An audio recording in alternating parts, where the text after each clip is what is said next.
I welcome you all to learn with Divisami, the learning channel. We are going to begin with the first flight, class 10, and the first chapter is A Letter to God. A Letter to God, written by G.I. Fuentes. G.I. Fuentes was a wonderful writer. While reading this story, you will realize how nicely he has expressed the deep emotions in the heart of human being. Before we start reading this actual story, we will first read Before You Read. This is introduction to this story. They say faith can move mountains. लोगों का मानना है कि गहरे विश्वास से तो mountains को भी मूव किया जा सकता है. But what should we put our faith in? लेकिन हमारा विश्वास किस में होना चाहिए? This is the question this story delicately poses. यही वो सवाल है जिसका आंसर इस स्टोरी के माध्यम से G.I. फुएंटेस ने बड़े नाजुक तरीके से हमारे सामने रखा है. इस स्टोरी में Lencho is a farmer. Lencho एक किसान है. वो writes a letter to God, जो कि गॉड को एक लेटर लिखता है. When his crops are ruined, जब उसकी सारी फसल बर्बाद हो जाती है, नष्ट हो जाती है. आस्किंग फॉर 100 पेसोस, और वह भगवान से 100 पेसोज का डिमांड करता है. 100 पेसोज भेजने का रिक्वेस्ट करता है. पेसोज लैटिन अमेरिकन कंट्रीज की, जैसे ब्राज़ील और दूसरे कंट्री हैं, वहाँ की करेंसी है. जैसे इंडिया में रुपीज होते हैं, वैसे ही लैटिन अमेरिकन कंट्रीज में पेसोज हुआ करता है. Now the question is, does Lencho's letter reach God? क्या लेंको का वह लेटर गॉड के पास पहुंच पाता है? Does God send him the money? क्या गॉड उसके लिए पेसोज भेजता है? Think what your answer to this question would be. सोचो तुम्हारा क्या आंसर होना चाहिए. And guess how the story continues. और ये अंदाज़ा लगाने की कोशिश आप लोग करें कि ये स्टोरी किस तरह से आगे कंटिन्यू होगी. शायद आप इमेजिन कर सकें कि इस स्टोरी में क्या है. Before you begin to read it, इस स्टोरी को पढ़ने से पहले शुरू करते हैं. स्टोरी की शुरुआत होती है एक घर से. The house the only one in the entire valley. एक ऐसा घर जो कि उस पूरे वैली में, संपूर्ण वैली में सिर्फ एक ही था, इकलौता था. दैट मीन्स उस वैली में और कोई दूसरा घर नहीं था. Sat on the crest of low hill. वो एक छोटी सी कम ऊंचाई वाली पहाड़ी के चोटी पे बना हुआ था. From this height one could see the river and the field of ripe corn dotted with the flowers that always promised a good harvest.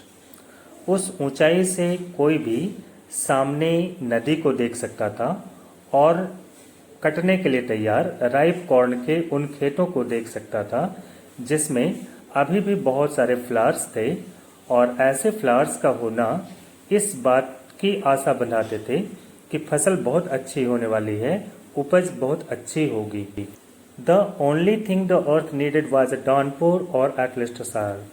बस अब धरती को ज़रूरत थी, उन खेतों को ज़रूरत थी या तो एक डाउनपोर की या फिर कम से कम शावर की. Downpour means heavy rain and shower means light rain, हल्की फुल्की बरसात. Through out the morning Lanco, उस पूरी सुबह में Lanco, who knew his field intimately, जो कि अपने खेतों और खेती को बहुत अच्छे से जानता था. दैट मीन्स उसे खेती की बहुत ही अच्छी समझ थी. हैड डन नथिंग एल्स, उसने और कुछ भी नहीं किया था सुबह से, but see the sky toward the north east, और वह स्काई की ओर नॉर्थ ईस्ट के डायरेक्शन में बार बार देखे जा रहा था. वह स्काई को बार बार देख रहा था इस उम्मीद में कि शायद उसे बादल नजर आए, और नॉर्थ ईस्ट इसलिए कि नॉर्थ ईस्ट डायरेक्शन से ही वहाँ बादल आते थे, उस वैली में, उस प्लेस में. Now we are really going to get some water woman. Woman से वोमेन कहकर उसने अपनी वाइफ को रेफर किया. उसने कहा कि अब मुझे पूरा विश्वास है कि हमें बरसात मिलने वाली है, पानी मिलने वाला है, बरसात होने वाली है। The woman who was preparing supper replied, और वो वोमेन जो कि सपर भोजन बना रही थी उसने जवाब दिया, यस गॉड विलिंग, हाँ लगता तो है कि गॉड की यही मर्जी है। The older boys were working in the field, उस घर के जो बड़े लड़के थे वो खेतों में काम कर रहे थे। While the smaller ones were playing near the house, जबकि जो छोटे लड़के थे वो घर के पास ही खेल रहे थे। Until the woman call to them all, और तब जाकर के वोमेन ने उन सभी को कॉल किया, उन्हें बुलाया। कम फॉर डिनर, डिनर के लिए आ जाओ, उसने सभी लोगों को खाना खाने के लिए आवाज़ दिया। It was during the meal that, और फिर यह उसी दिन खाना खाने के समय हुआ, बिल्कुल वैसा ही जैसा कि लेंको ने प्रेडिक्ट किया था, भविष्यवाणी की थी कि big drops of rain began to fall, बरसात की बड़ी बड़ी बूंदों ने गिरना शुरू कर दिया। In the north east huge mountains of clouds could be seen approaching, और नॉर्थ ईस्ट डायरेक्शन में बादलों के जैसे बड़े बड़े पहाड़ आते हुए दिखाई पड़े। The air was fresh and sweet, हवा बहुत ही प्यारी और सुहावनी महसूस हो रही थी।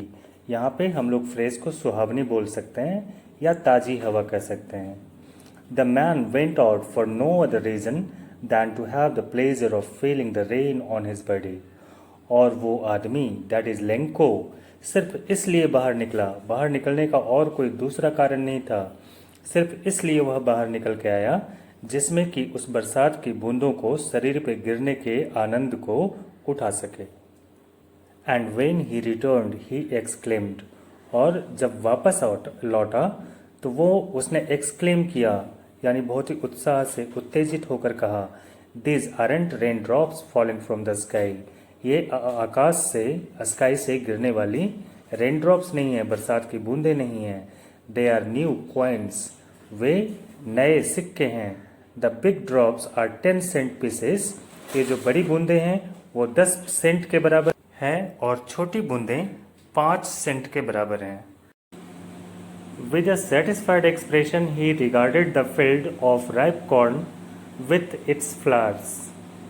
उसने बड़े संतुष्टि भरे अंदाज से और बहुत ही ध्यान से मकई की तैयार फसलों वाले उस खेत को देखा जिसमें कि अभी भी फ्लावर्स लगे थे। Draped in a curtain of rain, वो बरसात की चादर से ढका हुआ था। But suddenly a strong wind began to blow, and along with the rain, very large hailstones began in fall.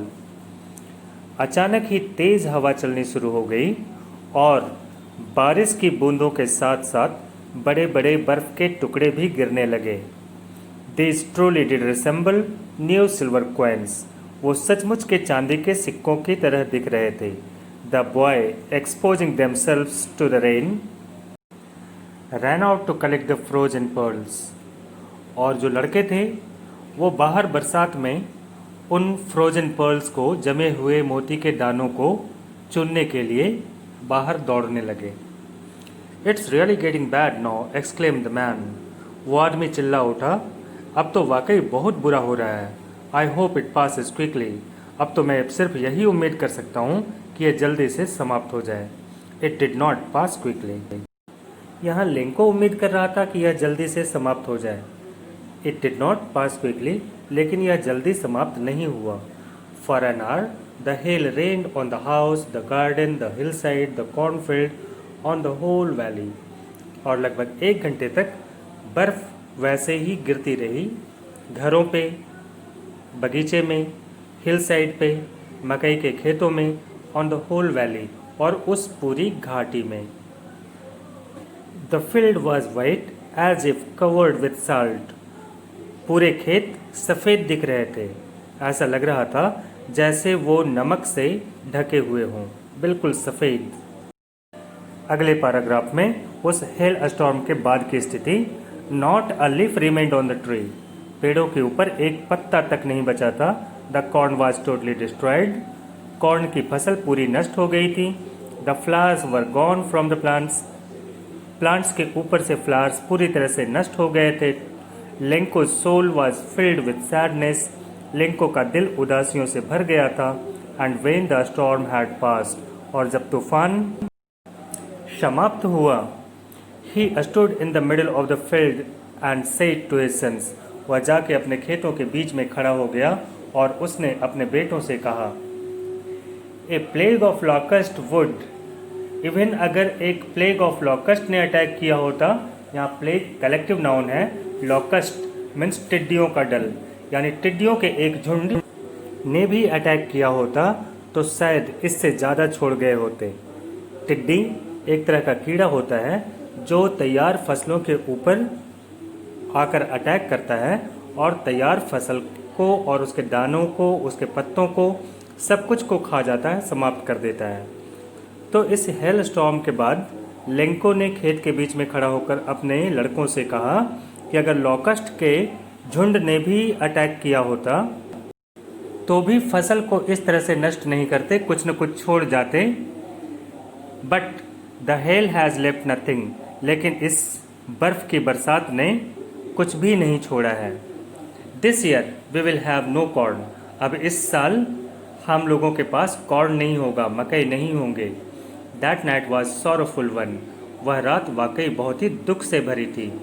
All our work for nothing, अफसोस कर रहे थे, हमारे सारे काम, हमारी सारी मेहनत बेकार हो गई।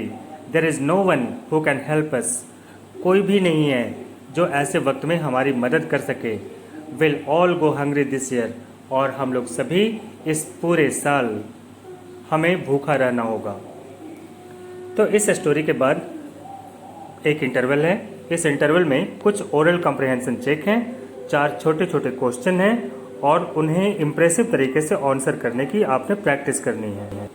हालांकि सोचने के लिए और बोलने के लिए तो वो कुछ भी कह रहे थे और सोच रहे थे, but in the hearts of all who lived in that solitary house in the middle of the valley there was a single hope, help from God. हालांकि वे सभी जो उस अकेले इकलौते घर में, एकांत में बने हुए उस घर में रहते थे, उस घाटी के बीच उस घर में रहने वाले हर व्यक्ति के मन में एक उम्मीद थी। There was a single hope, एक आखिरी उम्मीद थी, और वो उम्मीद क्या थी? हेल्प फ्रॉम गॉड, भगवान से मदद। Don't be so upset even though this seems like a total loss, remember no one dies of hunger. Lencho उन लोगों को समझाता हुआ कह रहा था, डोंट बी सो अपसेट, इतनी दुखी होने की बात नहीं है। हालांकि ऐसा लगता है कि हम लोगों का सारा कुछ समाप्त हो गया, लेकिन याद रखो कोई भी भूखा नहीं मरता, no one dies of hunger. That's what they say, ऐसा ही वो कहते हैं। वो कौन? लोग, people. No one dies of hunger, कोई भी भूखा नहीं मरता। लिंको ने सबको समझाया कि ऐसी कहावत है, ऐसा कहा जाता है कि कोई भी भूखों नहीं मरता। All through the night Lencho thought only of his one hope, the help of God. और उस दिन पूरी रात लिंको सिर्फ अपने एक ही उम्मीद के बारे में सोचता रहा, भगवान से मदद। Whose eyes as he had been instructed, जैसा कि उसे बताया गया था कि भगवान की आंखें सी एवरीथिंग, सब कुछ देखती हैं। Even what is deep in one's conscience, वो भी जो हमारे मन के अंदर छुपा होता है। Lencho was an ox of a man. Writer ने लिखा है, लिंको आदमी के, एक इंसान के रूप में कोई बैल था। Working like an animal in the field, वह किसी जानवर की तरह अपने खेतों में काम करता। But still he knew how to write, फिर भी वो कम से कम इतना पढ़ा लिखा था कि उसे लिखना आता था। The following Sunday at the daybreak he began to write a letter which he himself would carry to town and place in the mail.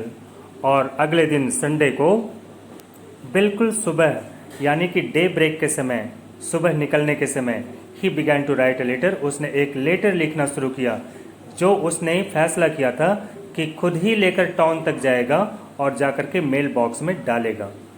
It was nothing less than a letter to God. और ये letter और कुछ नहीं था, ये वही letter था, the letter to God, a letter to God, जिसके बारे में हम पढ़ रहे हैं। लिंको ने उस पत्र में गॉड को एड्रेस करते हुए लिखा, God, he wrote, if you don't help me, my family and I will go hungry this year. अगर तुम हमारी मदद नहीं करोगे तो मैं और पूरा परिवार इस पूरे साल भूखा रहेगा। I need 100 pesos in order to sow my field again. मुझे 100 पेसोज चाहिए, 100 पेसोज की ज़रूरत है जिसमें कि मैं अपने फील्ड में दोबारा फसल लगा सकूं। And to live until the crop comes because the hail storm, और तब तक मैं किसी तरह से जीवित रह सकूं जब तक कि फिर से अगली क्रॉप आ नहीं जाती है, अगली फसल तैयार नहीं हो जाती है। बिकॉज द हेल स्टॉर्म, क्योंकि हेल स्टॉर्म ने, और फिर उसने पूरी सारी कहानी लिखी और उस लेटर में अपना सारा कहानी उसने लिख दिया। He wrote to God on the envelope, put the letter inside and still troubled went to town. उसने एनवेलप के ऊपर टू गॉड लिखा, यानी रिसीवर के नाम के पास उसने टू गॉड लिखा। उस लेटर को उस एनवेलप के अंदर रखा, स्टिल ट्रबल्ड, और अभी भी परेशान सा, वेंट टू टाउन, मन में परेशान वह शहर की ओर गया। At the post office he placed a stamp on the letter. Post office में उसने एक स्टाम्प उस लेटर उस एनवेलप के ऊपर लगाया, चिपकाया, and dropped it into the mail box, और उसने उस एनवेलप को, उस लेटर को मेल बॉक्स में ड्रॉप कर दिया। One of the employees who was a postman and also helped at the post office went to his boss laughing heartily and showed him the letter to God. उस post office में काम करने वाले एक कर्मचारी ने, जो कि पोस्टमैन था और पोस्ट ऑफिस का काम करता था, वह अपने बॉस के पास, दैट मीन्स पोस्ट मास्टर के पास गया, लाफिंग हर्टली, जोर जोर से हंसता हुआ, और जाकर उसने पोस्ट मास्टर को वो लेटर टू गॉड दिखाया। Never in his career as a postman had he known that address. एक पोस्टमैन के रूप में काम करते हुए अपनी पूरी लाइफ में उसने ऐसा कोई एड्रेस नहीं देखा था। The post master, A fat amiable person, और जो पोस्ट मास्टर था एक मोटा और हंसमुख व्यक्ति था, वह भी जोर जोर से हंसने लगा। Also broke out laughing but almost immediately he turn serious, लेकिन वह जल्दी ही गंभीर हो उठा। And tapping the later on his desk, और डेस्क पे पड़े हुए उस लेटर को थपथपाते हुए कमेंटेड, उसने कहा, व्हाट फेथ, वाह कितना गहरा विश्वास है। I wish I had the faith of the man, काश मुझ में भी इसी आदमी की तरह गहरा विश्वास होता। The man who wrote this letter, उस आदमी की तरह जिसने इस लेटर को लिखा है। Starting up a correspondence with God, और उसने सीधे भगवान को पत्र लिखा है, भगवान से पत्र व्यवहार स्टार्ट किया है। So in order not to shake the writer's faith in God, इसलिए राइटर के फेथ को, दैट मीन्स उस लेटर के लिखने वाले के विश्वास को भगवान में बनाए रखने के लिए, दैट मीन्स इस लेटर को लिखने वाले के मन में भगवान के प्रति जो गहरा विश्वास था, उस विश्वास को बचाने के लिए the post master came up with an idea, post master के मन में एक विचार आया। और वो विचार क्या था? Answer the letter. उसने फैसला किया उस लेटर का आंसर देने का, उस पत्र का जवाब देने का। But when he opened it, लेकिन जब उसने इस पत्र को खोला, it was evident that to answer it he needed something more than goodwill, ink and paper. पत्र को खोलते ही उसे इस बात का एहसास हो गया कि इस पत्र का जवाब देने के लिए सिर्फ अच्छाई, इंक और पेपर से काम नहीं चलने वाला था, बल्कि कुछ और भी चाहिए था। But he stuck to his resolution, लेकिन वह अपने फैसले पर अडिग रहा। He asked for money from his employees, उसने पोस्ट ऑफिस के सारे एम्प्लॉयज से कुछ मनी के लिए रिक्वेस्ट किया। He himself gave him part of his salary, उसने अपनी सैलरी में से भी कुछ हिस्सा निकाला देने के लिए।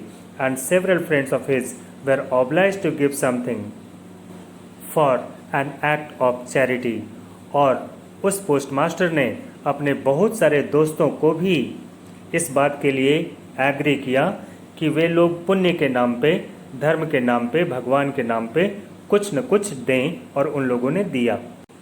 It was impossible for him to gather together the 100 पेसोज।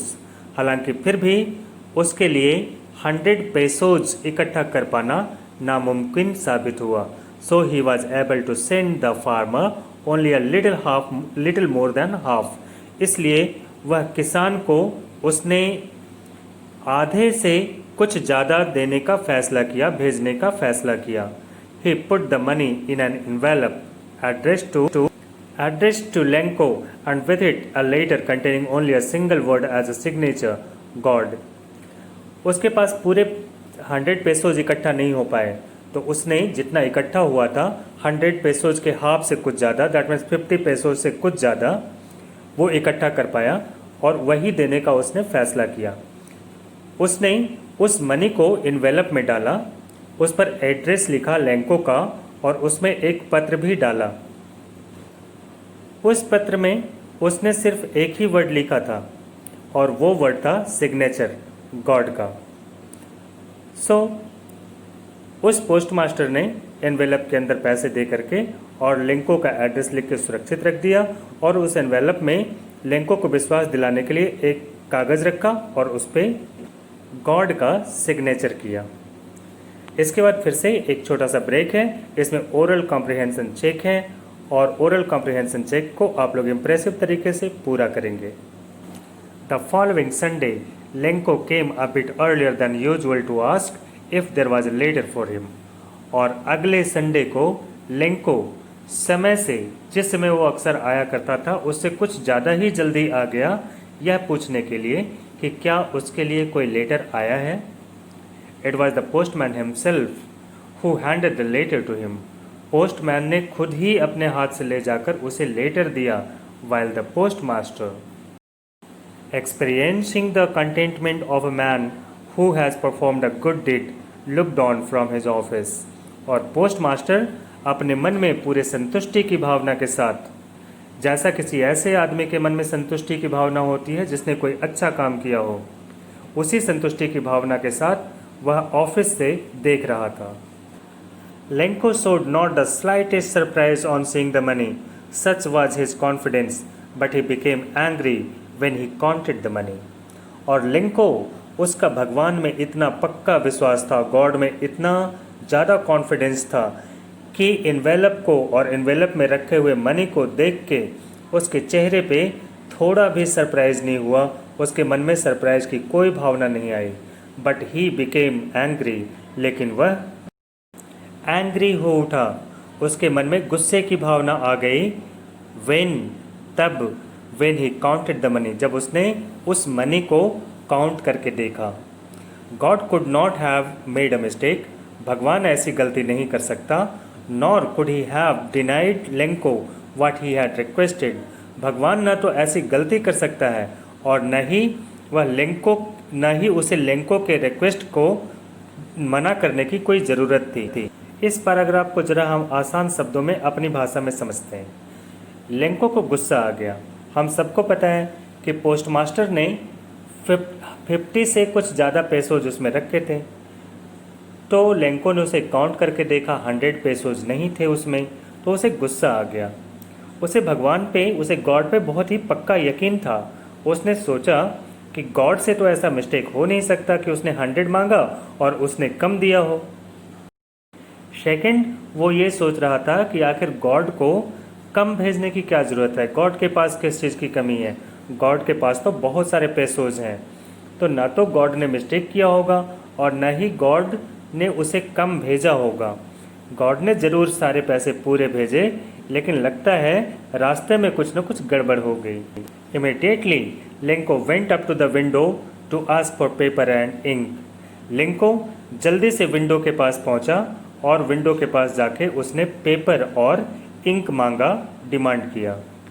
On the public writing table he started to write, और वहाँ पब्लिक राइटिंग टेबल पे उसने लिखना शुरू किया।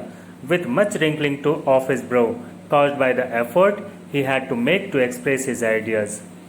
पढ़ा लिखा तो थोड़ा कम था, अपने आइडिया को एक्सप्रेस करने के लिए उसे बार बार काफ़ी सोचना पड़ रहा था और उसके माथे पे सलवटें पड़ रही थी, बल पड़ रही थी। When he finished, जब उसने समाप्त किया, द राइटर मीन्स टू से, जब उसने लिखना समाप्त किया, he went to the window to buy a stamp, वह फिर से विंडो के पास गया एक टिकट खरीदने के लिए, which he licked, जिस पे उसने थूक लगाकर गीला किया, and then affixed to, और स्टाम्प को थूक से गीला करने के बाद उसे एनवेलप पे रखा और एक घूंसे से जोर से मारकर उसे चिपका दिया। मैंने पहले बताया था, राइटर ने भी लिखा है, लेंको कोई पढ़ा लिखा हुआ, ज़्यादा पढ़ा लिखा हुआ आदमी नहीं था, वो एक सीधा साधा किसान था। उसे हाइजीन वाइजीन की जानकारी नहीं थी, इसलिए उसने स्टाम्प को चिपकाने के लिए मुंह में थूक से उसे गीला किया और एनवेलप के ऊपर चिपका दिया। बहुत ही नेचुरल है। लेंको एक बहुत ही सीधा साधा, बिल्कुल इनोसेंट फार्मर था। वो इतना सीधा था कि उसने गॉड को लेटर लिखने की हिम्मत की। तो आप सोच लो कि उसने अगर एनवेलप पे स्टैम्प को थूक से गीला करके चिपकाया तो कोई बड़ी बात नहीं होगी। The moment the letter fell into the mail box, the post master went to open it. और जैसे ही वो लेटर मेल बॉक्स में गिरा, पोस्ट मास्टर दौड़ कर गया उसे ओपन करने के लिए। नहीं, पोस्ट मास्टर भी क्यूरियस हो गया था, उसके मन में भी जिज्ञासा आ गई थी कि देखें इस बार लेंको ने क्या लिखकर भेजा है। इट सेड, उस लेटर में लिखा था, God of the money that I asked for only 70 pesos reached me. God, मैंने जितने पैसे आपसे मांगे थे, जितनी मनी आपसे मांगा था, उसमें से सिर्फ 70 पेसोज मेरे पास पहुंचे। सेंड द रेस्ट, बाकी के पेसोज भी भेजो। मैं कंप्रोमाइज़ करने वाला नहीं, मैं कम नहीं लूँगा। Since I need it very much, क्योंकि मुझे इसकी सचमुच बहुत ज़्यादा ज़रूरत है। But don't send it to me through the mail, लेकिन इस बार मेल के थ्रू, पोस्ट ऑफिस के थ्रू मत भेजना। Because the post office employees are a bunch of crooks, क्योंकि पोस्ट ऑफिस के काम करने वाले जितने लोग हैं, सबके सब बेईमानों का झुंड है। लेटर लिखने के बाद नीचे उसने अपना सिग्नेचर किया, लेंचो, और उसने लेटर को पोस्ट कर दिया था। लेंचो के इस रिप्लाई को पढ़ के पोस्टमास्टर जैसे नेक दिल वाले आदमी के दिल पे क्या गुजरी होगी, ये तो इमेजिन करने की चीज़ है, या फिर उसे वो पोस्टमास्टर ही महसूस कर रहा होगा। आपके लिए काम है ओरल कॉम्प्रिहेंशन चेक पूरा करने का।